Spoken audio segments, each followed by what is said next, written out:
నమస్తే ఫ్రెండ్స్, ఈరోజు బోటి కర్రీని చేసి మీ ముందుకు తీసుకొచ్చానండి. చాలా టేస్ట్గా ఉంటుంది. వీడియో కాస్త పెద్దగా ఉందండి, స్కిప్ చేయకుండా చూడండి. బోటి కర్రీని ఎలా చేశాను అనేది మీకు కరెక్ట్గా అర్థమవుతుంది. నా ఛానల్లో బోటి ఫ్రై కూడా ఉందండి. నా ఛానల్లో మంచి మంచి వీడియోలు ఉన్నాయి, చూసి చేసుకోండి. టేస్ట్ చాలా బాగుంటాయి. మంచి మంచి వీడియోలు చేసి పెట్టాను. ఇప్పుడు నేను 2 కేజీల వరకు బోటిని తీసుకున్నానండి. బోటిని మటన్ షాప్లోనే కట్ చేపించుకొచ్చారు. బోటిని మంచిగా దొడ్డుప్పు వేసి మంచిగా పిసకాలండి. బోటిని లోపల ఏమన్నా ఉన్నా పోతుంది. ఇందులో మంచిగా పిసికిన తర్వాత వాటర్ని వేసి మంచిగా కడగాలి. స్మెల్ అంతా పోయేంత వరకు ఇలా మంచిగా కడగాలి. వాటర్ అంతా అడిసేంత వరకు జాలి గిన్నెలో వేసేసుకొని మళ్ళీ దానిలో నుంచి వేరే గిన్నెలో వేసేసుకొని దొడ్డుప్పు కట్ చేసి పెట్టుకున్న ఉల్లిపాయ ముక్కలు వేసేసుకొని బోటిని అంతా మంచిగా కడగాలి. చేతితో పిసికి మంచిగా వాటర్ పోసి కడిగిన తర్వాత వాటర్ని అంతా తీసేసి ఒక గిన్నెలో వేసేసుకోవాలి. అలా స్మెల్ అంతా పోతుంది. బోటి కూడా మంచి క్లీన్గా నీట్గా మంచిగా తయారవుతుంది.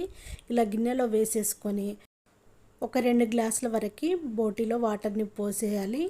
పోసిన తర్వాత 1 స్పూన్ వరకు పసుపుని వేసేసుకొని మొత్తం మిక్స్ అయ్యేలా కలుపుకొని మూత పెట్టేసుకొని స్టవ్ పైన పెట్టేసి ఉడికించుకోవాలి.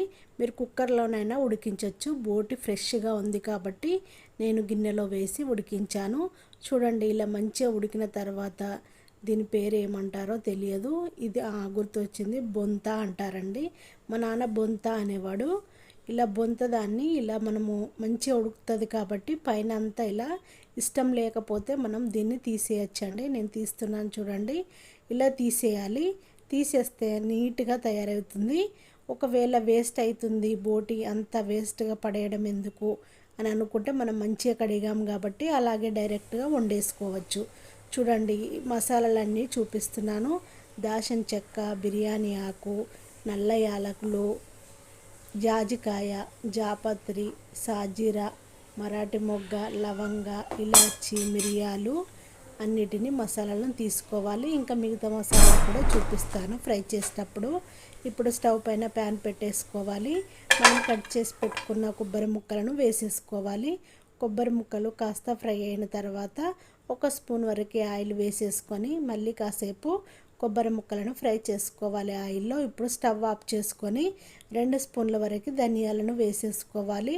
ఆల్రెడీ ఫ్యాన్ వేడిగా ఉంది కాబట్టి మనకి మసాలాలు స్టవ్ ఆఫ్ చేసుకున్నాం కాబట్టి వేడి అవసరం లేదు. ప్యాన్ వేడిగా ఉంది కాబట్టి మసాలాలన్నిటిని వేసేసుకున్న తర్వాత 1 స్పూన్ వరకు గసాల, ఒక గుప్పడి కాజుని వేసేసుకొని రెడ్గా ఫ్రై అయిన తర్వాత వీటిని చల్లగా చేసేసుకొని మిక్సీ కప్పు తీసుకొని మిక్సీ కప్పులో వేసేసుకోవాలి.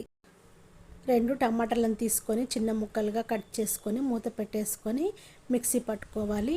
మిక్సీ పట్టుకున్న తర్వాత చూడండి, కొంచెం వాటర్ వేసేసుకొని మరీ మెత్తగా రుబ్బి పక్కన పెట్టేసుకోవాలి. చాలా మెత్తగా రుబ్బుకోవాలి. ఇప్పుడు స్టవ్ పైన ప్యాన్ పెట్టేసుకొని 2-3 స్పూన్ల వరకు ఆయిల్ వేసేసుకొని కట్ చేసి పెట్టుకున్న ఉల్లిపాయ ముక్కలు, పచ్చిమిర్చి, కరివేపాకు, పుదీనా, కొత్తిమీరను వేసేసుకొని రెడ్గా ఫ్రై చేసుకోవాలి. 1 స్పూన్ వరకు అల్లం వెల్లిగడ్డ పేస్ట్ వేసేసుకొని పచ్చివాసన పోయే వరకు ఫ్రై చేసుకోవాలి. 1 స్పూను పసుపు వేసేసుకొని మిక్స్ అయ్యేలా కలుపుకోవాలి. మనం ఉడికించి పెట్టుకున్నాం కదా బోటిని, ఉడికిన తర్వాత కూడా మళ్ళీ ఒకసారి కడగాలి. కడిగిన తర్వాత ఇప్పుడు అంతా వేసేసుకోవాలి. అంతా వేసేసుకొని మిక్స్ అయ్యేలా కలుపుకొని మూత పెట్టేసుకొని ఒక 5 మినిట్స్ ఉడికించుకోవాలి. 5 మినిట్స్ తర్వాత మూత తీసుకొని మన టేస్ట్కి తగినంతగా కారము, ఉప్పు వేసేసుకొని మొత్తం మిక్స్ అయ్యేలా కలుపుకోవాలి. మూత పెట్టేసుకొని ఒక 5 మినిట్స్ ఉడికిన తర్వాత ఇప్పుడు మూత తీసుకొని మళ్ళీ ఒకసారి కలుపుకోవాలి. మనం రెడీ చేసి పెట్టుకున్నాం కదా మసాలా పేస్ట్ని అంతా వేసేసుకొని మొత్తం మిక్స్ అయ్యేలా కలుపుకొని మూత పెట్టేసుకొని మరొక 5 మినిట్స్ ఉడికించుకోవాలి.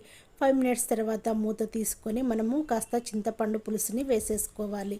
చింతపండు పులుసు వేయడం వల్ల టేస్ట్ చాలా బాగుంటుంది. గ్రేవీ కూడా ఇంకా తినాలనిపిస్తుంది. ఇలా మొత్తం కలిపిన తర్వాత మూత పెట్టేసుకొని ఆయిల్ అంతా పైకి వచ్చేంత వరకు ఉడికించుకోవాలి.